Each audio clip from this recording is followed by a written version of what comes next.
Welcome to the HUKT podcast. I'm your host Kushaj. These are your other hosts, Tanay, Hiren, and Umar. And in today's video, we're going to be talking about technology, advances in it, and the future of technology.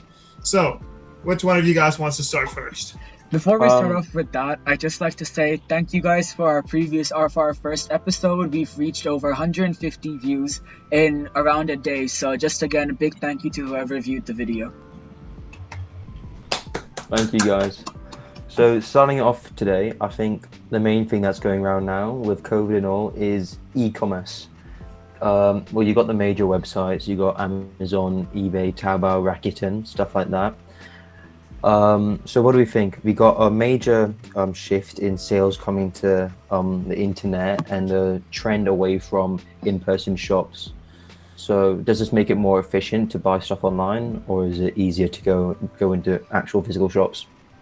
I actually reckon, you got your average mom and pop stores, right? They're on the streets, they're trying to get by. You have these average people running their companies, and then you have these giant companies which have set up their internet web browsers to attract customers. And it's like, if you want to get like a lot of traffic to your website, it costs a lot of money to actually get that traffic. You got to sink in that money for advertising, and it definitely gives that big hand up to these corporations. But at the same time, I feel like there's definitely a big advantage to in-person shopping, is that you can touch the item, and that's like, when I'm going clothes shopping, I want to actually know that what I'm getting is not some cheap Taobao ripoff, you know what I'm saying? So I think that that's a big advantage for like IRL, but there's definitely something in the e-commerce industry. I think it's interesting that you bring that point up. Yeah, it's true that when you're shopping online, right, it's quite hard to actually like figure out what the objects or like the things that you want to buy are like, because you can't really physically touch them, right? But recently, for like things like Apple products, for example, you can use like AR and like all these different sort of technologies that actually let you see the thing in real life. You could literally get like your phone or something, and you go to the Apple website, and then there's like this product, say an iPhone 13, and there's like a view in AR thing. You can click it, you can actually see it in your room. So it's quite cool. Yeah, because like what we've seen is that websites becoming more and more advanced. We've seen like, I know what you're talking about, Hiren. Like with Apple websites, they have that thing where as you're scrolling down, the pages keep on changing and stuff. Like the websites are trying to make it easier for consumers to shop, and like even though you can't see the product, in its raw self, like you can still see so much of it just online. So that's what's changing. Yeah, I think it's interesting. I just want to go back to something Shaq said about the small businesses. I think it actually makes it easier for them to find retailers, since they don't have to go through these massive chains, or they have to set up their own shops. They can just go through these big companies, big e-commerce companies, and sell their products through there. And I think it just makes it a lot easier for these small businesses to cope, especially with the cost of running a physical store nowadays. I think that there's definitely like, we're definitely having that transition, right, from these smaller stores to that e-commerce. But I can definitely still see, for like some really specialized products, the allure of having like a physical store. You have something like a really expensive cheese, let's say, something like that. I'm not a big cheese guy, but I can imagine that I want to go there in real life, actually check it out, get that real fine dining experience. So I think like that sort of experience, it can't really be replicated online. Yeah, I think that's true for some types of products, right? Because they can't just be held in stock and inventory for so long, because stuff like food will go out of date. So that kind of hinders the whole appeal of e-commerce, since it's only limited to some products that you can actually buy online. So I think that's a bit of a downfall. It's also like you got to consider remote regions, right? It's like e-commerce is only so good as long as you actually have a road set up, right? It's like hard to place reaches way down in jungles, where these people need like the most products, like medical supplies, food, water, all of that stuff. But it's very hard to get there. Like traditionally, mom and pop stores have also suffered like actually trying to get there, because these people would have to like get all the way from their homes to the store.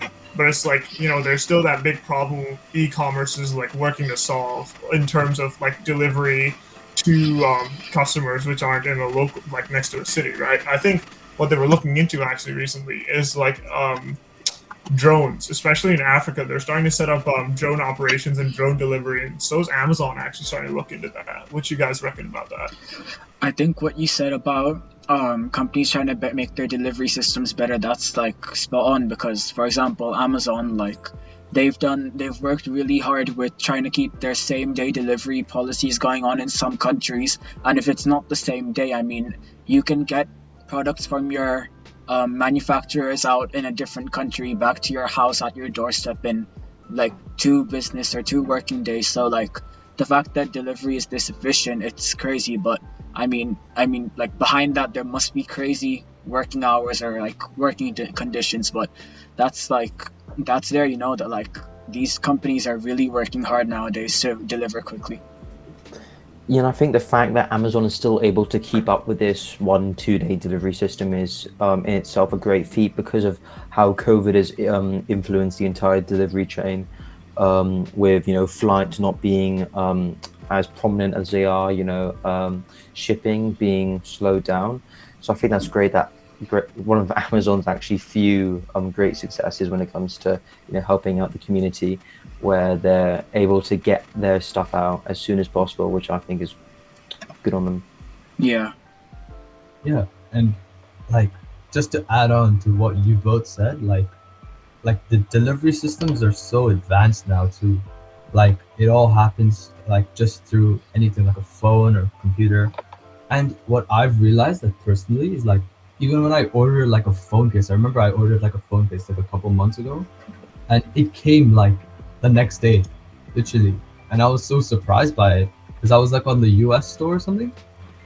And so it shows like I think certain products, like certain products in the category can come in that time span. But obviously there could be like probably like things like PCs which take much longer, for example. Yeah, I think that's really the appeal of e-commerce. I've got some stats here.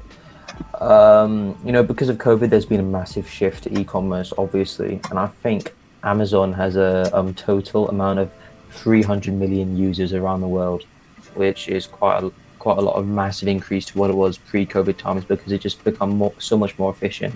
And I think the entire e-commerce industry is actually worth $768 billion US dollars, and that's just in the US alone, and it's projected to be over 1.3 trillion by 2025.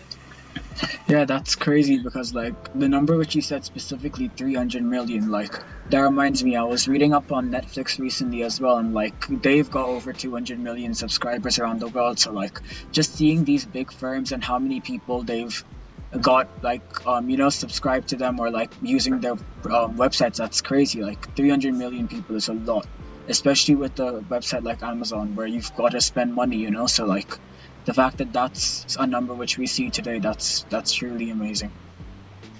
I think like one big thing, like that Amazon specifically and like a lot of these other big firms have set up, is their bundle deals, right?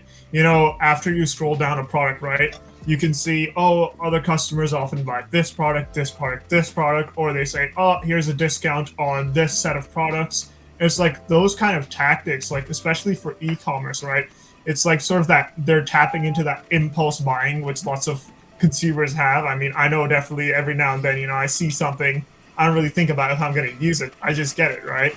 Because it's just that tempting. But it's not like most users, especially on e-commerce, I don't think that they'd really be thinking about the product itself. You know, they're going to think, hey, that looks cool online. You know, the photography looks really cool. Hopefully the product is the same. YOLO. And then they get it. I think like that's one of the big successes of Amazon, is that kind of, or inducing that kind of mentality into their consumers. Yep, definitely. Okay, I think moving on now from the retail section, moving on a bit farther behind the production line into operations and production, and the advances in automation nowadays when it comes to industrial processes. So what do we think? Is it good, or is it bad? I reckon it's kind of 50-50, right? So on the plus side, you know, we have more efficiency in our systems, right? You know, there's less labor wastage, you know, we're out here doing the most, but like the thing is, right, then you have actual people displaced, right? You have people whose income's dependent on this job. You have people who are working hard just to get by, living paycheck to paycheck, and now they have nothing because for whatever reasons in life, they might not have the opportunity to go to another field or just switch up, especially if you're being your late 40s, you're not going to university to get a new degree. So I think honestly, you got to strike a careful balance between the automation industry and actually preserving people's livelihoods. Yeah, I mean, you're right, because if we look at the Industrial Revolution, that was in the 1700s and 1800s, and that was making sure that people would use machinery to make their products. But that part, the thing which I said there, people using machinery, that's the main part in this, because that still keeps people employed while getting help from machines. But now we're looking at completely reliant systems on technology in some cases. I remember I read about a factory in England. In England, I think it was for a company called HUKT, which had a fully automated factory, which was present. And I mean, while that's great for technological innovation, having a whole factory without the necessity of people working, that's gonna take people out of jobs. And yeah. Well, I kind of disagree with you, Tanay, because I think we're at this time where we can move away from the need of workers actually being in the factory, and we can come into this era where we have machines taking over these jobs, which I think is a good thing because, it increases efficiency, removes the need for wages, and you often get higher quality products with mass production. So I think it's just a great thing that automation's come through now, even though you are sacrificing jobs. And jobs have been sacrificed during the Industrial Revolution, and look where that's led us now. So I don't really think there's a problem with that. Yeah, I think I sort of agree with what Umar says here, because the thing is, right, now we're moving into a more machine controlled and machine advanced sort of era, and so products are being more productively, but with the aid of human workers there. So the programmers, the people who maintain the robots. Obviously, it's going to reduce the amount of amount of employees in the actual place, and the amount of people that are actually working in the production lines. But I still do agree that this sort of implementation of robots and robotics is definitely an advantage, especially in a time where e-commerce, for example, is becoming more and more of a trend. Yeah, that's a fair point. But just one more thing which I'd like to add to that is that the company which I mentioned earlier, HUKT, they actually had a issue where there was an electrical fault with their robots, and 3 robots ran into each other in the producing process, and apparently the whole factory got burned down. So I mean, that brings on my other point, that if we're completely reliant on machinery or robots with no one there to handle them, is that a thing which has lots of safety in it, or does that pose any risks? Well, that's the thing, because you talk about risks, but you also get the risk of workers doing these industrial things, and you get industrial accidents all the time. But the likelihood of something happening in the HUKT business, it's very unfortunate, and it's very sporadic. I'd say you wouldn't really get it very often, I wouldn't think. And the cost of rebuilding the factory, I'd say, would be probably similar to the wages they'd have to pay the workers. So I think it all balances out in the end, except the fact that automation provides higher quality and higher efficiency. Yeah, fair point. I'd like to actually sorry, today you were going to say something? No, I just said fair point. Yeah. All right, so I'd actually like to go back to Umar's point, right, where he was talking about how from the Industrial Revolution to now, it was a really good thing, and I completely agree that it was a great thing. I like having Wi-Fi and an AC, and not dying of disease every now and then. The basic comforts that we have in the modern day. But I think that this next this next industrial revolution, if we're going to coin it, I don't think it's going to be anything like that, right? And I think a good analogy to compare this to is like horses in a pre-industrial revolution day, right? Everyone thought horses were the name of the game. You know, you have fast horses, you have strong horses, you have horses for every different type of application, right? And then here comes cars. Nobody back then thought cars would be a big thing, but here we are today, where you can literally see outside the streets right now. They're possibly one of the most prevalent defining like technologies of modern history. And I think that once we go into like creating this new automation, you're completely removing the human element. So in that way, we're becoming those horses. We're becoming outdated, and we're getting outperformed by these machines. What do you guys think? I think I'm not sure I agree with that, because people learn to develop and society develops, where people of our age and people younger than us will learn not to pick up these industrial proletariat jobs, but actually learn to become, scientists, be the actual people that code them, be the managers of the machines. So I think it doesn't really matter about the workers, because they're of the old generation. They're being moved out. They're going into retirement. It's these new people that are going to be managing these processes, and that's how it was in the Industrial Revolution. Times changed and people changed with it.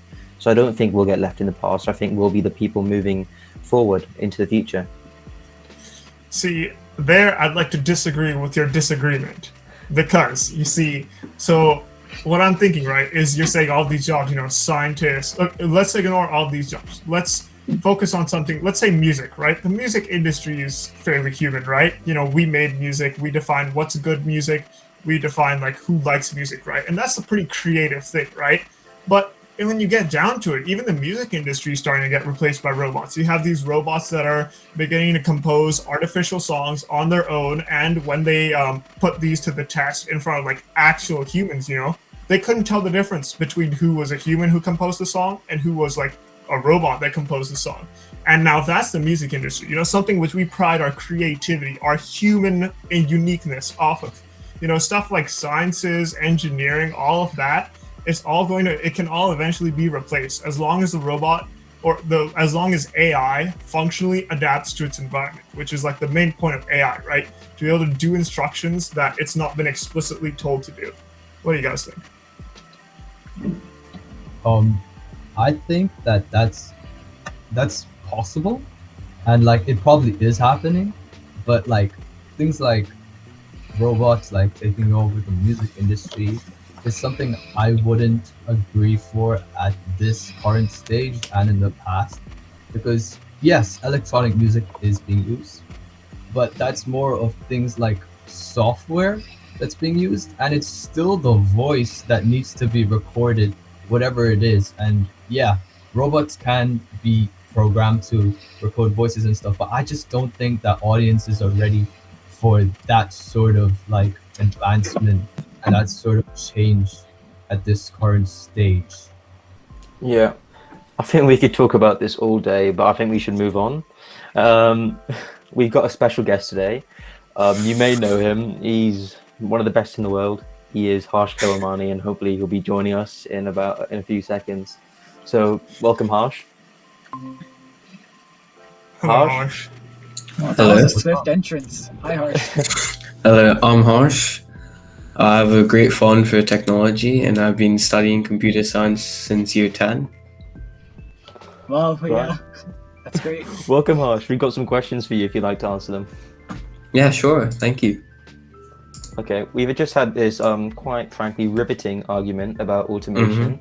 So how do you think it's going to affect jobs? Obviously, there's the obvious answer that automation affects unemployment, because as I'm sure you all know, automation is much more efficient than humans and a lot more accurate as well. So they will eventually replace jobs, and they already have started replacing jobs. But then it also creates higher paid jobs, because engineers have to look after all this technology, and they'll also need to be workers supervising the technology. Yeah, I think that's everything we've really covered. I think that's the main thing. But I think moving on from automation, I think our viewers might have had enough of it. we got this new piece of tech that I've just seen, the Apple Tag. Have you Mhm. heard anything about it? Yeah, I think it released around May, April last year. Yeah. It's like this really small tag where you can place on anything important, keys, wallets, and you can basically track it with your iPhone. What is it Alright. like? Is it like a little like square circle thing? I remember I saw some It's sort a very small circle, and it can attach to your keys, keychain, wallet, anything important to you, and you can track it anywhere. really. So Well, Harsh, I'd actually like to ask you this, right? So, this Apple tracking tag, what's the chances that we see something really Orwellian, really autocratic, and this sort of technology is misused and used on the public? And, where you place these chips on citizens and you track these citizens and you completely violate their privacy. Like, Mhm. what do you think there are any solutions to this problem, or do you think it's just better to be safe than sorry? What do you think? I guess when you buy these products, you have to be self-aware that it's the same with the iPhone as well. When it asks you, can I allow tracking for this app?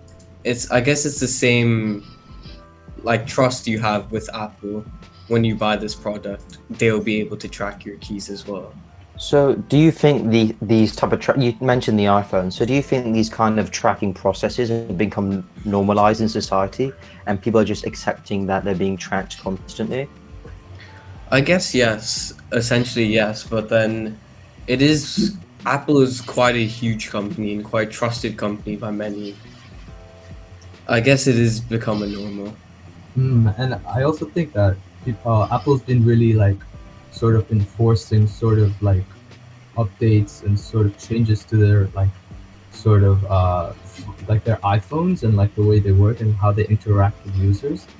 And like there's been a really big change, and there's a lot more like sort of expectations from them about privacy. I think privacy has become one of the biggest things for Apple, and as a company doing this like sort of tag that you're telling us, couldn't that be quite a big issue if data that they collect from that be used by probably some of the workers, or taken by I don't know, some sort of engineer in the space who needs that data to do something with it. What do you think? Yeah, 100% agree. Privacy plays a huge factor in all of this, and if it is mishandled and goes to the wrong hands, it can be misused, and it could come with quite nasty consequences. Yeah, I guess you just have to trust your provider really. I think there's not much else you can do, because as we said earlier, you'll be left in the past. So we need to move with the future, and I guess embracing these Apple tags, they're a really handy tool, I guess. But I mean, they could have some consequences with them. Yeah. But I mean, like, Harsh, I was talking, for example, I was talking to my sister last week, and she said that she went to this store in London. It was an Amazon store, and it's this new kind of thing where, like, apparently you don't need any workers over there. It's like a self-sufficient store. Do you know anything about that? Oh, yeah, the self-checkout store. I think they call it Amazon Go. So Yeah. it's a store where you can completely walk in, take any product off the shelf, and it'll be automatically added to your basket. And even if you don't want to purchase that, you later then put it back on the shelf, change your mind, it'll be removed from your basket. And as soon as you walk out the store, it charges you, which I think is great because in times like this, in a pandemic, it limits human interaction. Oh, yeah. Yep, definitely. How about the jobs lost? Do you think that'd be a major thing, or is it worth the loss in jobs? I guess when you see it, although jobs are lost, the workers are lost. In terms of a consumer point of view, it's very efficient, and because workers can make mistakes. However, a computer automation, it's very accurate, and when compared to a human, it's almost 100% accurate. 100% accurate. And Yeah. it does also create new jobs because engineers need to create the automation, they need to repair the automation, or maybe update it or modify. So it also creates jobs, but I don't think it's as significant as it'll replace more jobs.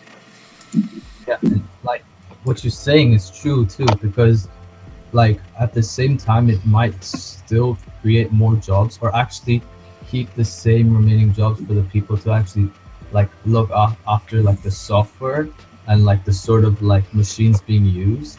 And like I think Apple also announced like some new thing called tap to pay, like where they're doing something like tap and go. You guys know tap and go, right? Yeah. Yeah. So again, like they're trying to, the companies seem to be trying to find a way to sort of find more like efficiency, obviously, to reduce time and reduce time for also consumers, just like sort of having to wait in lines and stuff. Mhm. But yeah, I think Okay. it's something we can look through. What were you gonna say, Umar? Yeah, I think that just kind of eliminates the use of actual handheld cash. Like Mhm. in the future, we're steering away from this physical property, but now we're coming into this non-tangible currency that we can use for day-to-day business. So I Mhm. think it's a great thing because it limits social contact, obviously now, which is a major thing. So I think that's a real good insight into the future. And like that can be used anywhere. Like even whenever I travel by bus or by MTR, I use my phone instead to pay with my octopus instead of using the card. So like just like that, limiting that, like just having everything on your phone or your nearest device has become a really prevalent idea. Yeah, and just to add to your point, it's very hard to lose your phone compared to cash or coins. Suppose Yeah. going on a bus, you can easily lose a coin, but it's very hard to lose your phone or something that's actually digital. Yeah, and because also like they have like the sort of find your iPhone sort of system, right? Mhm. Hey, can I ask you, is this Apple Tag thing also used if it gets lost? What do you do about that? Is it also like something you can track with your phone? Are they like integrated or? Yeah, that's the whole point of the Apple Tag. So you place the Apple Tag on your key, and you don't know where your key is, but somewhere in your house, you open. It's compatible with all iPhones. You open it, and it tells you where it is. So it's tracking the Apple Tag, and it'll go like go left, go right, depending on where your keys are. Ah, Right. okay. That's quite cool. All right, And you can Harsh. keep, yeah. You were going to say? Continue, please. Oh, it's like you can keep it on your wallet as well. And suppose you leave it on the bus, and maybe someone's taken it also. You can catch the thief like that as well. Yeah. I think it'd be quite a cool feature if like you press like a report button and you like your tag just starts beeping, like making some siren noise just to catch out the thief. Yeah. Or they just leave your wallet behind like it's a yeah, They don't pretty want to much. mess with the Apple Tag. yeah. All right, Harsh, thank you for some great insight. I think we'll be moving on now. So, a round of applause for Harsh, everyone, guys. Round of applause, guys. Thank you so much, Ars. So, if you wouldn't Thank mind you. leaving Thank you, mute, we'll get Harsh. on with it. Thank you. Thank you. Thank I you. see, Harsh. What a Right, Great that was pretty insight. good. That's pretty good. I think Ars was quite useful here, and he was telling us quite some interesting stuff that Apple AirTag quite surprised me. Yeah, You quite might an need to get educated some- man. Yeah, might need to get some more guests on here. So, if you're watching and you want to be on the podcast, just send us a DM at Hooked Podcast on Instagram Yeah. or hookedpodcast@gmail.com if you're interested. All right, Yeah. moving on. Shaq? All right. So, we kind of mentioned it earlier, right, when we were talking about it, but I want to get deep into AI, right? So, AI, artificial intelligence, like as I was saying, is basically when you plug in like currently what we do, right, is to make an AI is we plug in terabytes of data into a machine. We tell that machine, here, go learn a pattern that's in this data. You'll find something, right? And then basically that machine eventually like goes through generations and generations of cycles until it eventually finds an algorithm that works. So that's how we're doing it right now. So I actually want to introduce you guys, right? So there's this point that's been theorized, and it is called the technological singularity. All right. So technological singularity is predicted to happen around the 2040s or 2050s. And it is when we design an AI that is so smart that it's practically human level, if not a lot smarter. And once we create that AI, we're never going to make another invention again. And that's because that AI is going to make another AI that's smarter than itself because it's using its advanced intelligence. Then that AI is going to make another AI that's smarter than itself, and so on and so forth until you create like the perfect AI. And that AI is supposedly predicted to basically invent everything for us. Either that or wipe us out into dust, but one of the two. So what do you guys think of that? First of all, I think that reminds me a lot of Iron Man. I don't know why, but I remember I think it was Avengers Age of Ultron, I remember that Tony Stark made a little. He made Ultron, I think, and that guy turned out to be pretty bad. So he just made me remember that.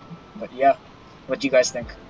Thank you for the great movie insight, Tanay. Of course. But I mean, going back to what Shaq said, I think AI is a really good thing. It means we're moving into the future, and even though it does have its restraints and its harms that could be put to misuse if being used wrong, but I think it's a good step to the future that I think the world needs to make as we progress through modern times. I think it's really important that we go ahead with it. Have you guys seen that robot like Sophia? It was made in Hong Kong. Yeah. It was like sort of like human like robot. I remember seeing like Jimmy Fallon. He's like a host for his like Tonight Show thing. Yeah. And he brought like this robot called like Sophia, and she uses artificial intelligence, and that's how she like reacts to how people talk and act and like develop like relationships. But I have a question to ask you guys. Do you think that these sort of like robots could develop behaviors like human beings just by data? Yeah, I reckon so. Because, we're moving into that. We already have robots that can simulate emotions, right? But, these aren't emotions that they've thought on their own. These are, predetermined emotions, sort of. But eventually, once our AI and technology improves, I can definitely see robots getting into behavior. And that's when it starts to go, once these robots start to develop behavior, emotions, what's to stop them from starting to develop sort of negative emotions like fear or hatred or things like that, And that's because these robots are designed to be in mind, they're designed to be smarter than us, stronger than us, more more durable than us. I don't have COVID, guys, don't worry about it. But they're designed to be more durable than us, right? And they're just better than us in all of these different fields. So that's when it starts to get really worrisome. If they are peaceful, it's they're just going to take over the job industry, and now you have everyone jobless with no income. Either that, or they just like I was saying, wipe us out. But what do you guys think? Because if you look at the example of the Terminator, that guy goes on to become pretty dangerous. So it's just you just gotta be. That's not what's gonna happen. But it's just there are we've seen examples of it before where robots can turn out to be pretty smart, and even they can even respond to prompts in a almost human way. So it's just that's what's happening, and yeah. Tanay, man. Thank you for the 2 movie insights, mate. All the movie references, man. He's on fire today, bro. He's on fire. Yeah. So speaking of the Terminator, it's this is sort of related, right? And it's basically Facebook kind of designed 2 AIs, independent AIs, and they put these AIs in the same chat room, right? And the second they put them in the same chat room, these AIs encrypted their language to a degree so powerful that we're not able to encrypt it, or decrypt it, sorry. And then they started having a conversation with each other. Of course, Facebook shut it down, but it wasn't really over safety concerns. It was more the AI was designed to be useful, and if it's going to talk in its own language, that's kind of useless. But it's this kind of sort of this self-thinking that robots can develop.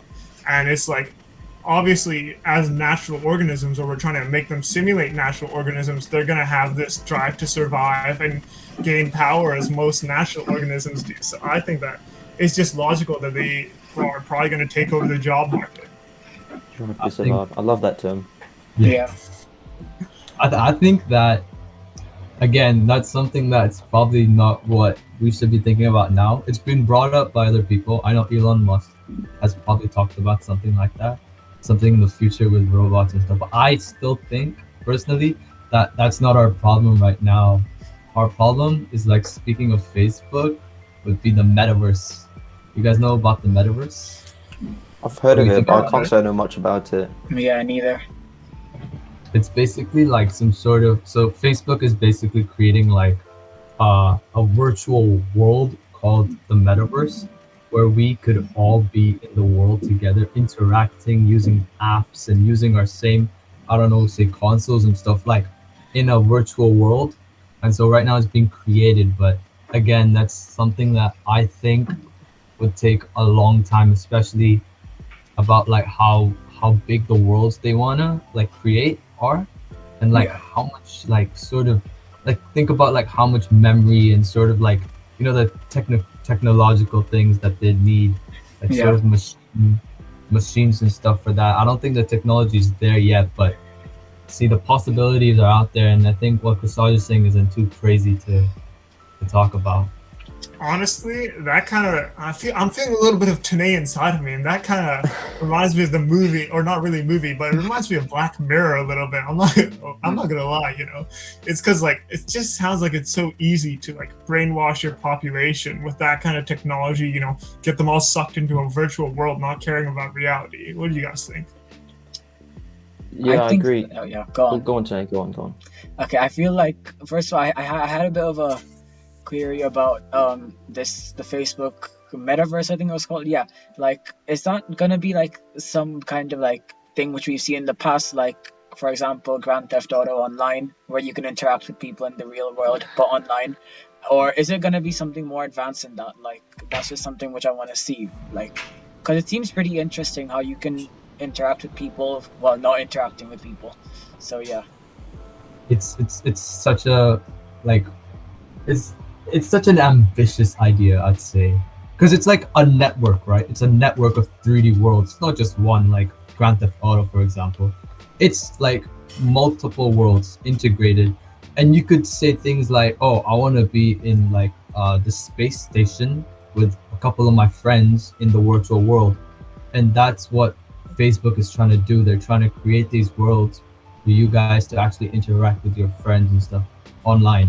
And it's funny because this isn't that like such a bad idea, especially considering how we are now in like a pandemic, and everybody's like, most people are obviously saying like the US, most of the students, most of the people are at home, and so like the sort of like social connections that you see, like that you make and create with people in schools is not really there, and so that's lacking, and that's what he probably thought, Mark Zuckerberg. That's what he probably thought. His thinking was that maybe we should create a world virtually for them to actually interact with, so that they're not always like by themselves. What do you guys think? Actually, Hiren, I do have a question. Like, what would Metaverse be doing for in terms of like health and like actually staying physically well and fit? Because it sounds like this sort of experience is just going to be so immersive, right? It's going to sort of addict all of its consumers. They're going to be too interested in that world, and they're going to sort of forget about their real identity and who they are in real life. So, what do you think they're doing for like that kind of aspect, like the physical health? Okay, so firstly, what you just said here is, yeah, obviously there's so many things and so many like dangers to what could happen in terms of like well-being, and like sort of like how much time people spend there. And that's something that I can't immediately tell you, and my personal opinions are not there yet, because we still have to see if this is actually going to happen, because it's been in the works for what, a year, and we don't know projects like these if they actually go forward. But what I can tell you is that because this is coming from like Oculus, which is like Facebook's like little company for VR, right? This is what drive them, and Oculus has like already like like some sort of like fitness apps and stuff. And so you could just think of it like us four, for example, we're in the virtual world with our like say our characters in there, and those apps are already in the world. So you could actually like do the fitness sort of training from those apps in the world. So it's like a world inside a world. So you're outside doing it physically, and then you're inside actually doing it with your friends. So it's kind of crazy, and it could be complicated, but that's what it pretty much is. Oh, wow. All right. I think the future's all very speculative, and we can't really make decisions on it now. So I think we'll just have to wait and see. So Shank, do you want to wrap us up? Yeah, so before we end, I'd just like to mention quick statistics, 6% of all of our viewers are subscribed to our channel, I mean, we were expecting at least like 1 or 1.5%, but thank you for the 6% of subscribers who have subscribed. We do And truly of course, appreciate it. yes, we hugely appreciate it. Thank you, Tanay.